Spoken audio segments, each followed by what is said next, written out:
Welcome to part 2 of the Lonesome Moonlight Waltz. In part 1, if you missed it, we learned the melody and the chords, and I suggest you go and do that first, and I've linked it below. In this lesson, we're going to take the melody and we're going to do two things with it. We're going to add some tremolo to the main melody, and then we're going to look at a slightly complicated way of playing the chords. And when you join them together, they will hopefully sound like this.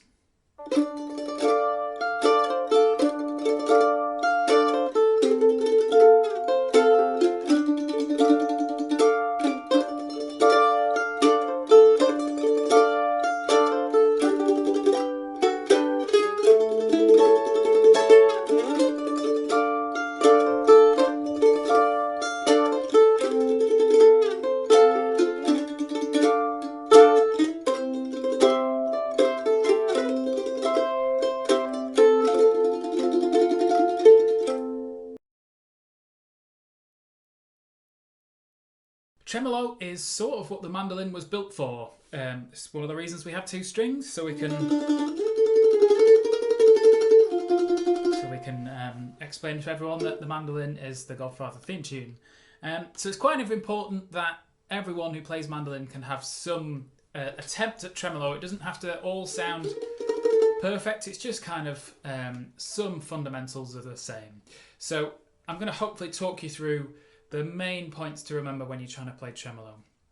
Number 1, don't try and play loud. Counterintuitively, tremolo is better if you take a softer approach to it and play quiet. I'm being very gentle with the strings there, just the ever so slight tip of the plectrum. Because if you've got a lot of the plectrum, we'll come on to this in a minute, and you're tensing your wrist to get loud, you start to sound like a machine gun, which is not what we want. We're trying to imitate the vibrato long notes that violin players can do, because we can't do long notes or vibrato, so this is our version. So you want a very smooth sound, and you do that with a nice soft touch.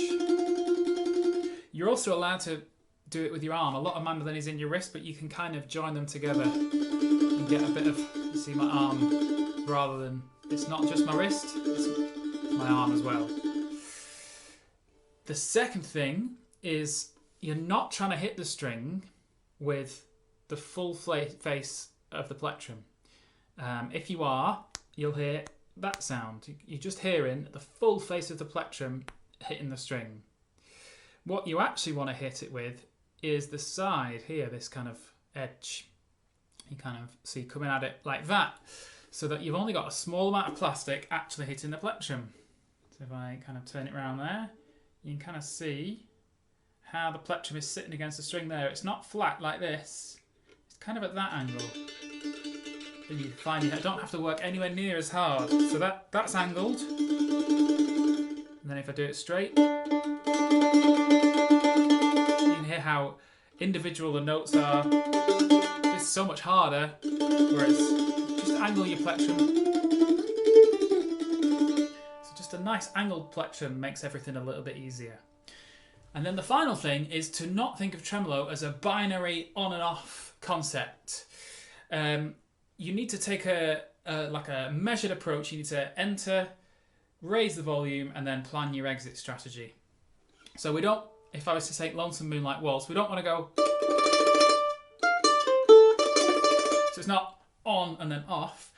I like imagine a bell curve of volume, so it's kind of, so you kind of build into it, reach the middle of the note, and then edge your way out of it.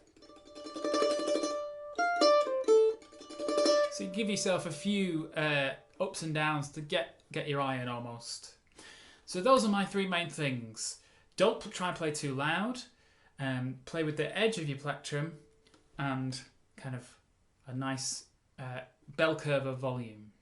The actual amount of notes that you play in the tremolo is sort of up to you. The way I would do it, you start with just all downs, then you add in upstrokes, and double it, and then turn that into triplets. And you get to a point where you kind of reach a point where you sound like tremolo. But you don't have to think of it like that. You just kind of, you're fitting as many notes in as you can personally get. For me, it's kind of, if I was to play Lonesome Moonlight Waltz, I fit about 8 notes. 1, 2, 3, 4, 5, 6, 7, 8. And then my 9th one is the next beat. But 6 works as well. So don't obsess too much about how many notes you're actually fitting. Just get, you know, your hand moving quickly. That's the kind of sound you're going for. So there's no great complication behind the tremolo. Just a nice soft sound. Don't attack the mandolin. Start on a down and try and end on a down. That's always useful. So down, down. So try and come in and out on a down, and I'm sure you'll be fine. So let's just try it over a few of the phrases in Lonesome Moonlight Waltz. So let's take bars 1 to 4. So originally they sound like this.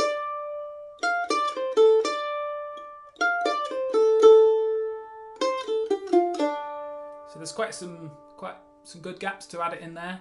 And now this is where personal preference gets involved. So I've listened to a few recordings of this on YouTube, and if I was to take David Grisman, for example, a great mandolin player,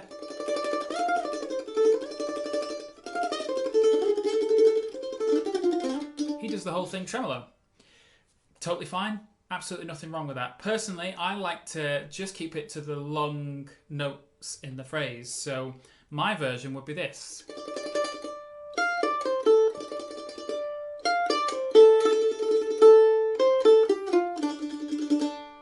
I like it like that. There's nothing wrong with either of them. This is just personal preference. So you can add the tremolo where you want. But maybe in this lesson, try and match what I'm doing. So let's try that together. I'm not going to go through the whole song. We're going to do that at the end once we've talked about the chords. So let's just try bars 1 to 4 with a bit of tremolo. About that speed. 1, after 3. 1, 2, 3.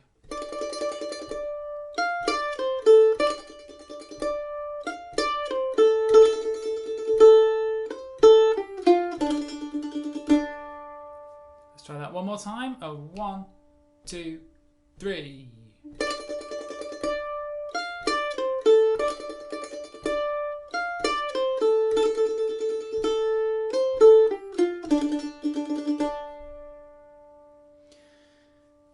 So that's the first phrase. That's the most important phrase of the whole tune. So keep looping that round until you can kind of get that comfortable. And then we'll try one more phrase before we move on to the chords. So this is the last 4 bars of the B part. So it's the bars that have 2 bars of G and then a C, then an A. So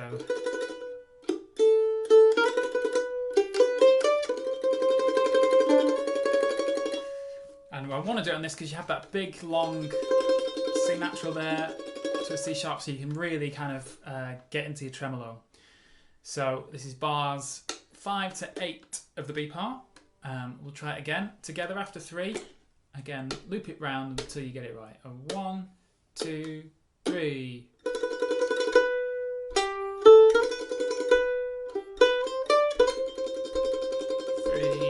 1, 2.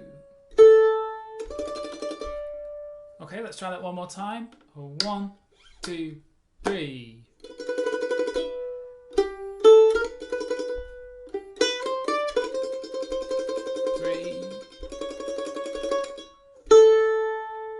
So that's a really good phrase to make sure you...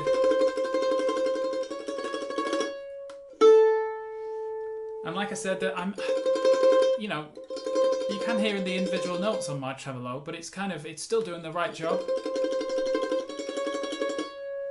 Just hitting softly, angle of the plectrum, and yeah, not attacking the mandolin.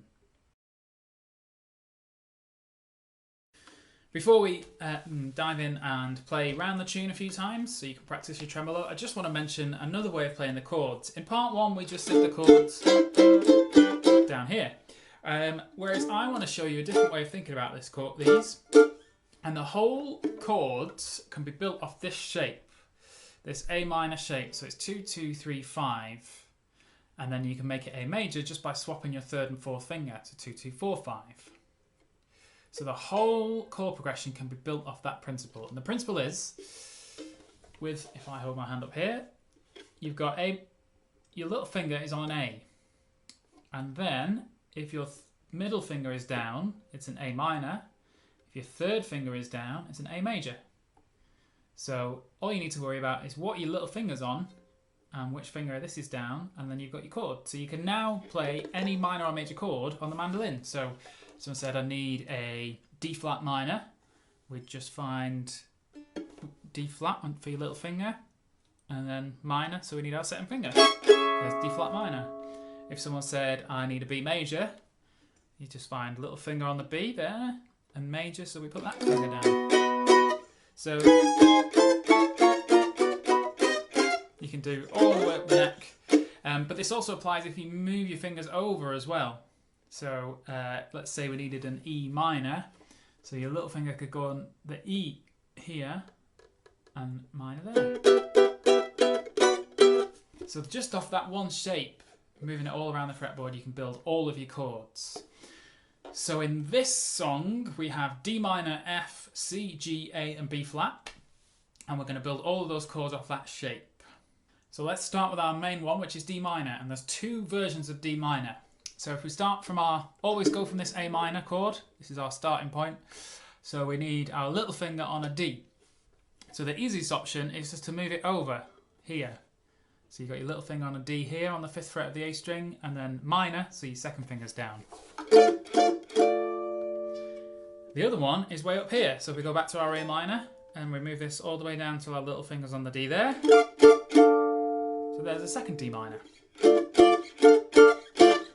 Both D minor, both will work fine.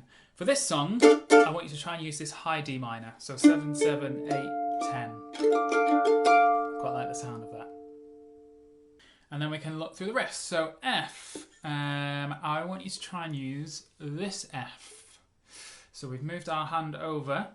Our little finger is on an F, which is the 8th fret on the A string, and major, so we've got our third finger down. So it's 5, 7, 8. So that's the F I'd like to use. There is an F down here, but let's try and use this one. C is very similar to the F, just move your hand back, so your little finger's on C on the E string. And G, yes, you could use this easy G, but I'd like you to use the G down here, that's 2 frets up from the F that we just did. So your little finger is on the 10th fret of the A string. A, we've already talked about, but it's A major, so that's down here. A B flat, which you'd be surprised to know is just 1 fret up from A. The only outlier is F7. And now, just for the purposes of this, I won't go into the theory. I've done lessons on chords. From that F that we talked about a minute ago, so 5, 7, 8, to turn that into F7, the note that your little finger is on, we're going to get rid of that, and the second finger is going to tuck in 2 frets below. So we've now got 5, 7, 6.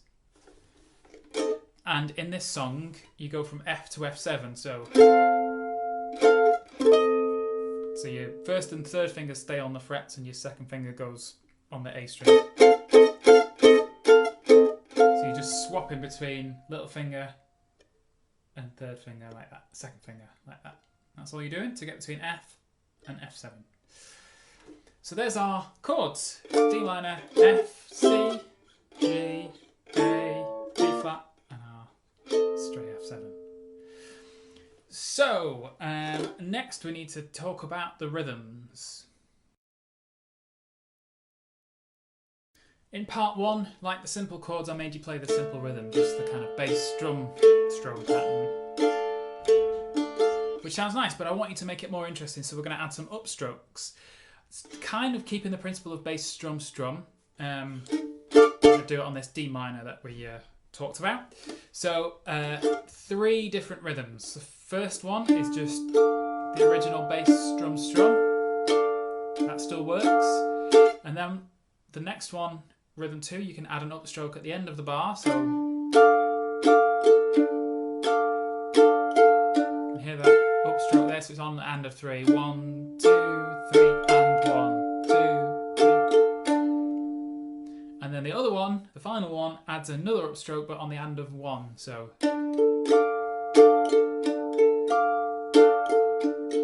but it's kind of, that's played very straight. You can kind of give this a bit of a lilt. So,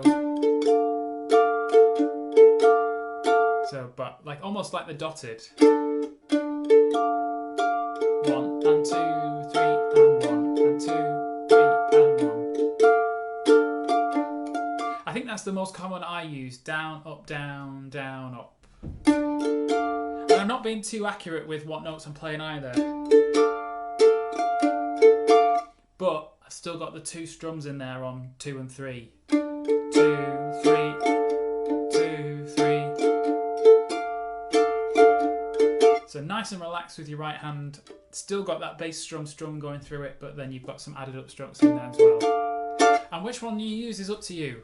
Maybe when you've got quite a lot of one chord, so the first 2 chords of D minor, you might do the complicated rhythm, but then when it's moving around quite quickly, you might just play a nice simple rhythm. It's up to you. So the only thing left to do is play through the tune. So we're going to do it twice. I'll do the chords first, so you can have a go at tremolo, and then the second time round I'll switch to playing the melody, and you can switch to trying those harder chords. So you can hear the metronome as well as me. That's set at 72 BPM, so when you're playing the melody, your speed is...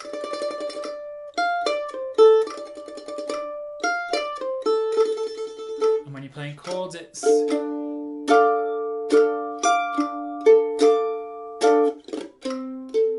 you've got to be really careful when you're playing the chords that you don't start rushing. Just really focus on staying in time with me. So here we go. I'll do the chords first to give you a chance to try the melody. 1, 2, 3.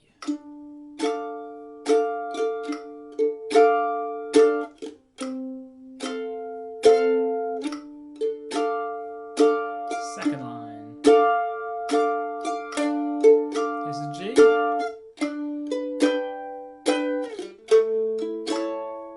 Third line.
F7,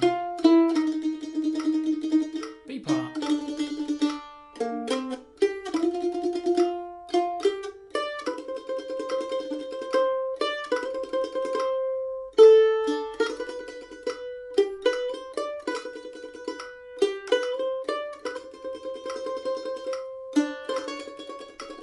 C part.